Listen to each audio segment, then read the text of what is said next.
Hay una forma de huachicol que no perfora ductos en despoblado ni levanta sospechas con camionetas cargadas de tambos. Esa forma no necesita esconderse en un paraje solitario porque se disfraza de negocio legítimo, con factura, con razón social y con una fachada de éxito empresarial que se exhibe sin pudor en redes sociales. A esa variante la llaman huachicol fiscal y es la que las autoridades federales atribuyen a Iker Andoni de Gandiaga Morales, conocido públicamente como Iker, detenido en el Estado de México en un operativo que terminó por vincularlo con un excomandante de la Fiscalía General de la República señalado de haberle dado cobertura institucional durante años. El caso no se agota en ficha de detención. Detrás de la captura hay una estructura corporativa, una familia completa bajo investigación y un nombre, el de Paul Manrique Miranda, que ya había aparecido antes en otro expediente de huachicol de alto perfil, el que involucra al empresario Raúl Rocha Cantú, copropietario del certamen Miss Universo. Esa coincidencia no es un dato menor. Sugiere que el mismo operador institucional pudo haber protegido en paralelo a más de una red dedicada al robo y comercialización ilegal de combustible en el centro del país. Para entender lo que ocurrió con Iker de Gandiaga, hay que empezar por el negocio que presuntamente operaba. De acuerdo con las indagatorias reportadas por medios especializados en seguridad, el esquema no consistía en perforar un ducto de petróleos mexicanos para extraer combustible de forma clandestina, sino en algo más sofisticado. La importación y comercialización de hidrocarburos a gran escala, evadiendo el pago del impuesto especial sobre producción y servicios, disfrazando el producto como aceites o lubricantes industriales y colocándolo después en el mercado negro a precios por debajo de los oficiales. Ese mecanismo, conocido como huachicol fiscal, es considerado un delito de cuello blanco porque no depende de la violencia directa contra la infraestructura petrolera, sino del control de papeleo, permisos, transporte y bodegas. Según la información disponible, la red operaba desde al menos 2024 en 3 entidades del centro del país: el Estado de México, Querétaro y la Ciudad de México. El corazón administrativo de la operación, de acuerdo con documentos empresariales revisados por medios locales, se encontraba en el municipio de Atizapán de Zaragoza, donde el nombre de Iker de Gandiaga aparece vinculado a 2 compañías: ADE Petroleum México, dedicada formalmente al sector energético, y Chayito Homes, una inmobiliaria de carácter familiar. La combinación de una empresa petrolera y una inmobiliaria bajo el mismo apellido no es casual para los investigadores. Apunta a un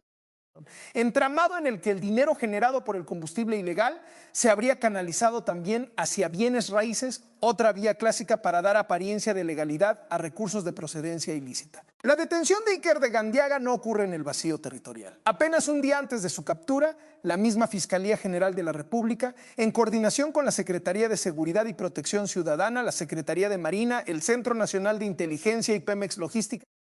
había desarticulado 2 células dedicadas al robo de gas licuado de petróleo en el propio Estado de México, identificadas como Los Patrones y Los Rebollo, ambas ligadas a la organización de Sirio Sergio Rebollo Mendoza, alias Don Checo, quien permanece recluido en el penal del Altiplano desde junio de 2025. Ese operativo, realizado en municipios como Chimalhuacán, Ecatepec, Jaltenco, Nextlalpan, Tecámac y Tonanitla, dejó 17 personas detenidas y el aseguramiento de 20 inmuebles, además de un centro clandestino de carga para tractocamiones descubierto en un predio de Tecámac, donde los investigadores hallaron una toma ilegal conectada a un ducto de Pemex mediante un túnel construido bajo la caja de un tráiler. Esa coincidencia de fechas no es un dato anecdótico, forma parte de la llamada Estrategia Nacional contra el Robo de Hidrocarburos, un esquema de coordinación interinstitucional que combina inteligencia, cateos simultáneos y seguimiento financiero para golpear de manera consecutiva distintos eslabones de la cadena del huachicol en el centro del país. Bajo ese mismo marco, entre diciembre de 2025 y mediados de julio de 2026, la Fiscalía General de la República vinculó a proceso a 407 personas por contrabando de combustible en todo el territorio nacional. Una cifra que ayuda a dimensionar el fenómeno más allá de los nombres puntuales que acaparan la atención mediática. El término huachicol fiscal, que distingue precisamente el delito atribuido a Iker de Gandiaga del robo tradicional por perforación de ductos, se ha vuelto además una etiqueta central en uno de los procesos más señalados del último año, el de un exgobernador de Baja California, identificado como Ernesto, vinculado a proceso por delincuencia organizada, contrabando y delitos relacionados con hidrocarburos, con prisión preventiva vigente y una defensa que niega responsabilidad. En ese expediente, distinto y sin relación directa con el de Iker de Gandiaga, la Fiscalía atribuye a la red señalada más de 4.200 importaciones irregulares realizadas mediante declaraciones aduaneras falsas. La mención de ese caso no busca vincular a ambos imputados entre sí. Sirve para mostrar que la variante fiscal del huachicol no es un fenómeno aislado de una sola red familiar en Atizapán, sino un mecanismo que se repite, con variaciones de escala, tanto en estructuras empresariales medianas como en esquemas de mayor tamaño vinculados incluso a exfuncionarios de alto perfil. La captura de Iker de Gandiaga se concretó el jueves 30 de julio, en un operativo atribuido al Gabinete de Seguridad Federal. Aquí conviene detenerse en lo que sí está confirmado y lo que todavía no. Lo confirmado es que existe una ficha de detención con el nombre completo del imputado y su alias. Lo que no está confirmado, al menos no en los documentos difundidos hasta ahora, es el lugar exacto donde ocurrió el arresto ni la corporación específica que ejecutó la orden de aprehensión. La ficha oficial, según reportes periodísticos que tuvieron acceso a ella, se limita a describir la vestimenta que llevaba al momento de su captura. Pantalón café claro, playera en un tono más oscuro del mismo color, chamarra gris y tenis blancos. Es un nivel de detalle inusual para un documento que en cambio omite información que en teoría debería ser más relevante, como el domicilio de la detención o la dependencia responsable del operativo. Vale la pena detenerse en uno de los 3 delitos imputados, porque explica mejor que cualquier otro dato el nivel de sofisticación que las autoridades atribuyen a esta red. Operaciones con recursos de procedencia ilícita es, en términos simples, el delito que en México se conoce popularmente como lavado de dinero. Consiste en introducir al sistema financiero o inmobiliario formal recursos que provienen de una actividad criminal, de modo que ese dinero adquiera apariencia legítima. En el caso de Iker de Gandiaga, la hipótesis de la Fiscalía apunta a que la ganancia obtenida por la venta de hidrocarburos sustraídos no se quedó en efectivo, sino que se habría canalizado hacia la compra de vehículos, viajes y, de manera particularmente relevante, hacia el sector inmobiliario a través de Chayito Homes, la empresa familiar con sede en Atizapán de Zaragoza. Comprar propiedades con dinero de origen ilícito es una de las rutas de lavado más antiguas y a la vez más difíciles de rastrear cuando la operación se disfraza bajo el nombre de una inmobiliaria familiar que en apariencia se dedica a un giro comercial legítimo. Ese contraste entre lo que se documenta y lo que se omite no es exclusivo de este caso, pero adquiere un peso distinto cuando se trata de una investigación que involucra presuntamente a un exfuncionario del propio aparato de Procuración de Justicia.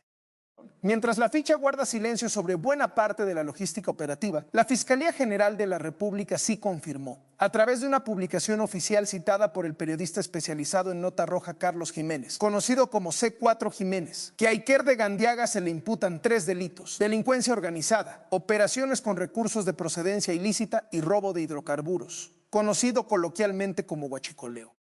El operativo no se limitó a un solo detenido. De acuerdo con la misma fuente periodística, en la misma acción cayeron también el hermano del imputado, Iñaki de Gandiaga, y su cuñada Natalia Valderón, señalados como parte de la estructura financiera de la organización. Esa dimensión familiar del caso encaja con el patrón que las propias autoridades han identificado en investigaciones similares de huachicol fiscal. Redes construidas alrededor de un núcleo de parentesco,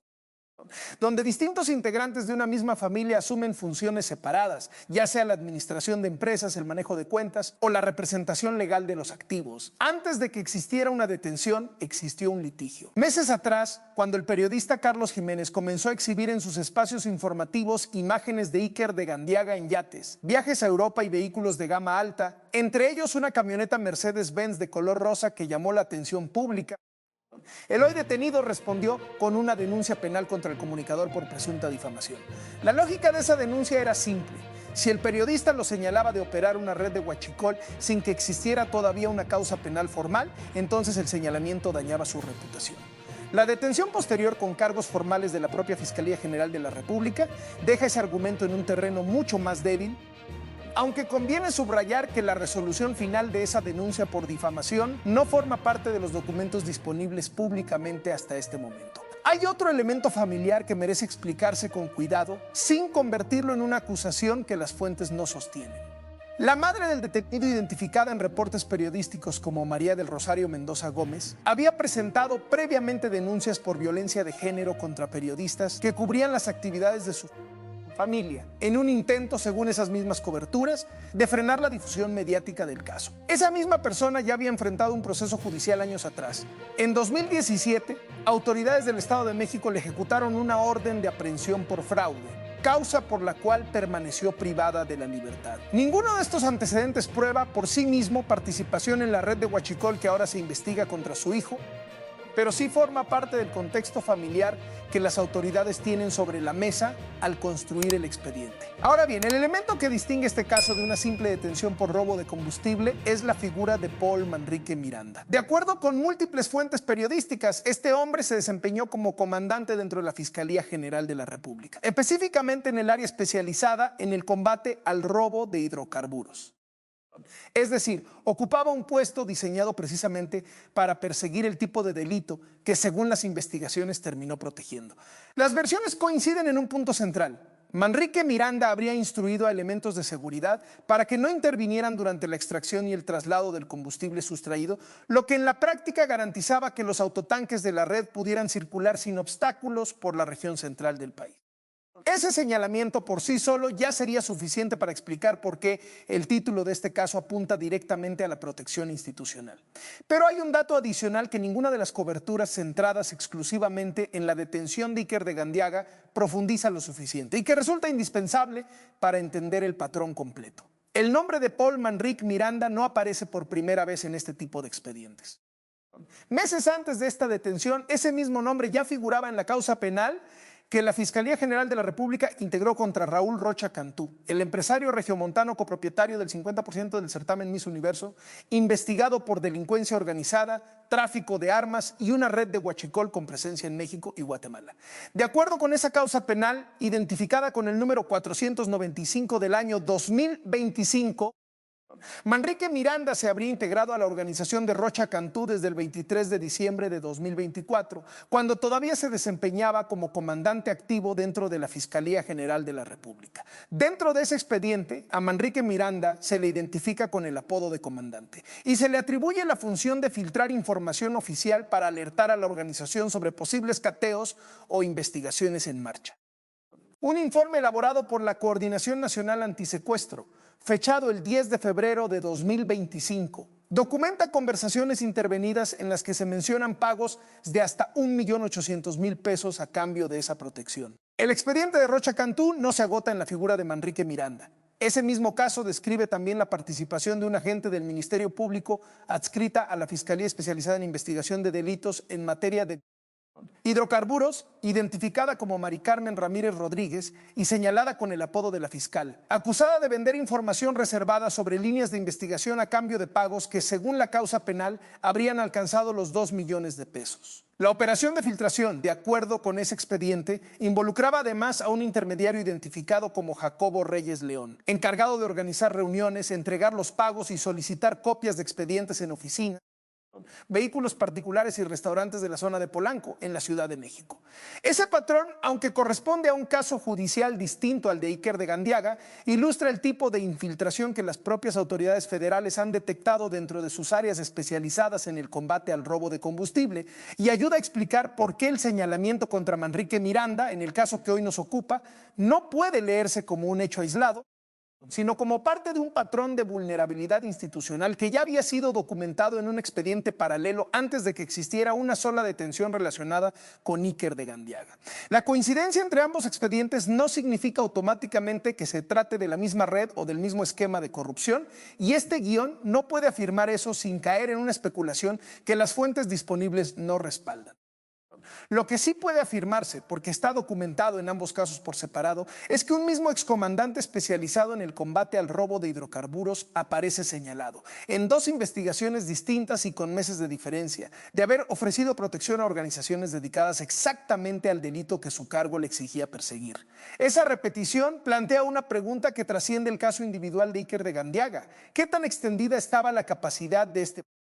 exfuncionario para operar como intermediario entre el crimen organizado y el aparato de procuración de justicia? ¿Y qué mecanismos de control interno permitieron que esa situación se sostuviera durante tanto tiempo antes de que se activaran las primeras detenciones? La respuesta institucional al caso Rocha Cantú, además, ofrece una pista sobre lo que puede esperarse en el proceso contra Iker de Gandiaga y sus presuntos protectores.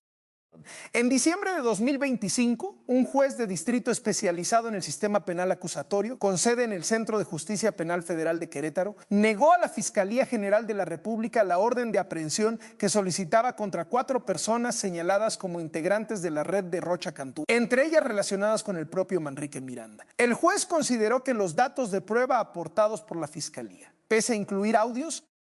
actas de cateo y menciones de pagos millonarios, no alcanzaban el estándar necesario para justificar las capturas. En particular porque algunas menciones se referían a un nombre sin apellidos ni corroboración objetiva. Ese antecedente importa porque anticipa un riesgo real para el caso actual. Contar con señalamientos periodísticos sólidos e incluso con expedientes paralelos que documentan un patrón de conducta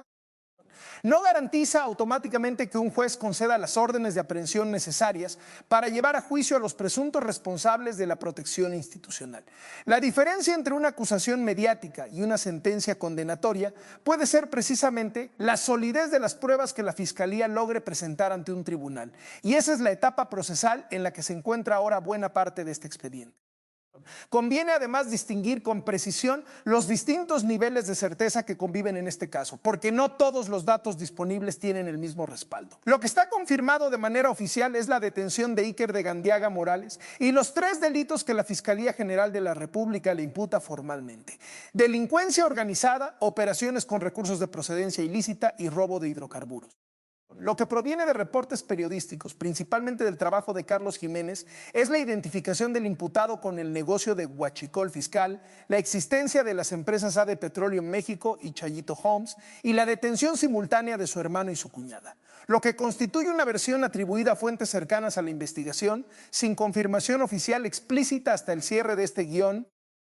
Es el papel específico de Paul Manrique Miranda como protector de la red y las instrucciones que habría dado a elementos de seguridad para no intervenir. Y lo que sigue siendo una hipótesis en construcción sustentada por la coincidencia de nombres entre 2 expedientes distintos es la posible relación entre la protección brindada a la organización de Iker de Gandiaga y la protección que el mismo excomandante habría ofrecido previamente a la red de Raúl Rocha Cantú.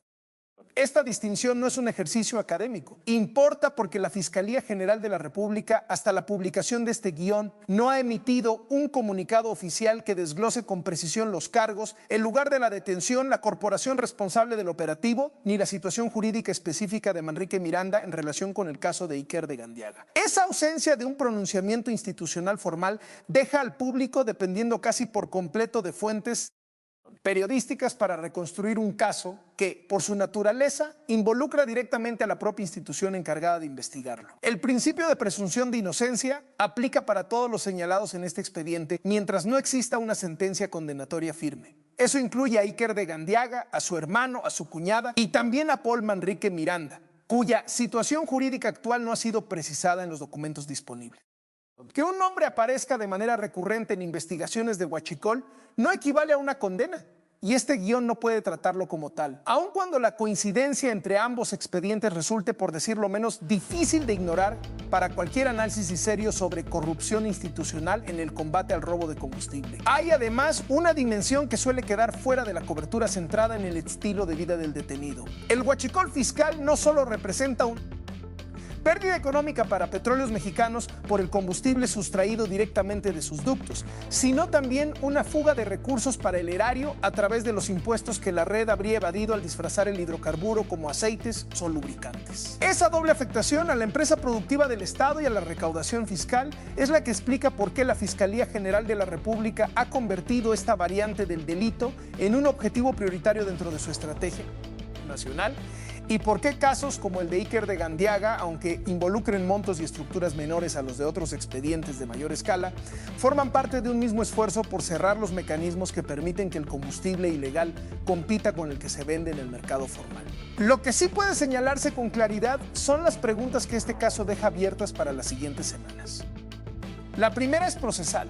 Si la Fiscalía General de la República logrará reunir en el proceso contra Iker de Gandiaga y su entorno familiar pruebas con el nivel de solidez que un juez federal ya exigió sin éxito en el expediente paralelo de Rocha Cantú. La segunda es institucional. ¿Qué controles internos existen o deberían reforzarse para evitar que un comandante especializado en perseguir el robo de hidrocarburos termine señalado en 2 investigaciones distintas por haber protegido